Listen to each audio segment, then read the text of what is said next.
नमस्कार. Star Bharat live एक्सप्रेसमध्ये मी विजय घोडे पुन्हा एकदा आपले स्वागत करीत आहो आणि आता बातमी आहे अकोला जिल्ह्यातून. तेल्हारा तालुक्यातील माळेगाव बाजार येथे माजी राज्यमंत्री बच्चूभाऊ कडू यांची हक्क यात्रा सभा संपन्न झाली. या सभेत शेतकरी, शेतमजूर, विधवा, निराधार, दिव्यांग बांधव आदींची उपस्थिती होती. या सभेत बच्चूभाऊ कडू पुन्हा आक्रमक होताना दिसून आले. या सभेतच 28 तारखेला होणाऱ्या भव्य आंदोलनाकरिता असंख्य नागरिकांनी एल्गार पुकारला आहे. प्रतिनिधी संतोष गिर्रेसह विजय घोडे, अकोला. दिल्लीवरून बेल्लोऱ्याला सभा झाली आणि त्या पंजाबच्या शेतकऱ्यानं जे मोदी कुठंच झुकत नव्हते, पण मला गर्व आहे पंजाबच्या आमच्या भगतसिंगच्या विचारानं पंजाबच्या शेतकऱ्यानं मोदीजीला झुकवलं आणि 3 काळे काढून वापरले.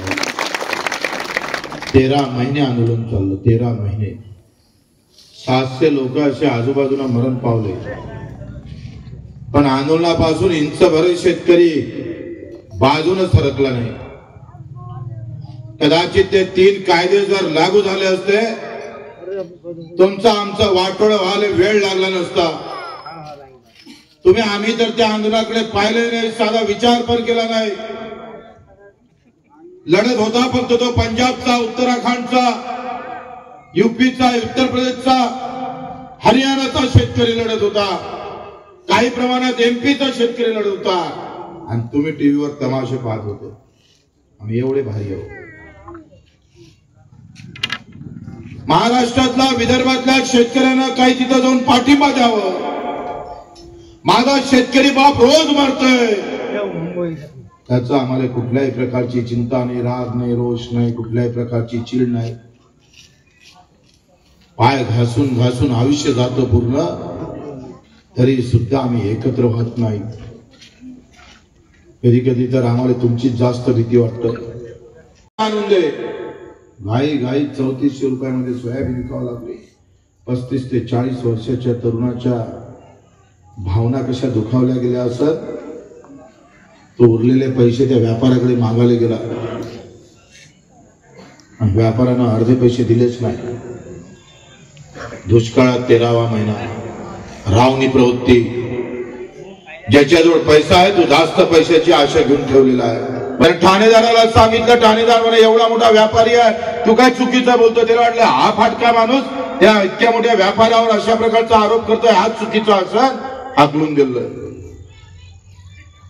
आमदाराला फोन केला, आमदार फोन घ्यायला तयार नाही. घरी गेला तर म्हणे तुझं व्यक्तिगत भांडण आहे, मला त्याच्यात पडायचं नाही. काय अवस्था आहे आमची. कोणी त्याच्या बाजूने बोलायला तयार नाहीये. एखाद्या या जातीचा त्या जातीचा वाद असता तर कदाचित आम्ही पाहतोय आग लावली असते. सचिन जाधवांनी ते पैशाच्या शाहकाराला दे जेव्हा घरी आला, त्या एसटीतून खाली उतरला आणि रस्त्यावर जाऊन आत्महत्या केली. ते गोष्ट त्याच्या पत्नीला माहीत झाली आणि तिला 7 महिन्याचा गर्भ होता. दोघांसोबत एक लहान जीव सुद्धा पोटातच मेला. म्हणजे त्या गावात कुठल्याही युवकाच्या तोंडावर रोष नाही, शिव्या नाही, राग नाही, संताप नाही, चीड नाही, काहीच नाही. एवढे मुर्दे झालो आम्ही. तो सचिन जाधव हिंदू मुसलमानाच्या नावावर मेला असता दंगल झाले असते. ओबीसी मराठा म्हणून जर हातकापी झाले असते तर गाव पेटलं असतं. सरकारच्या व्यवस्थेनं मेला म्हणून त्याची किंमत राहिली नाही. तुमचं मरण म्हणजे शेतकऱ्याचं कुत्र्या मांजराचं मरण झालं. अजून हाती आले नाही. मागच्या वर्षी सोयाबीनचं तेल आयात केलं, परिणाम आम्ही पाहतोय सोयाबीनचे भाव पडले.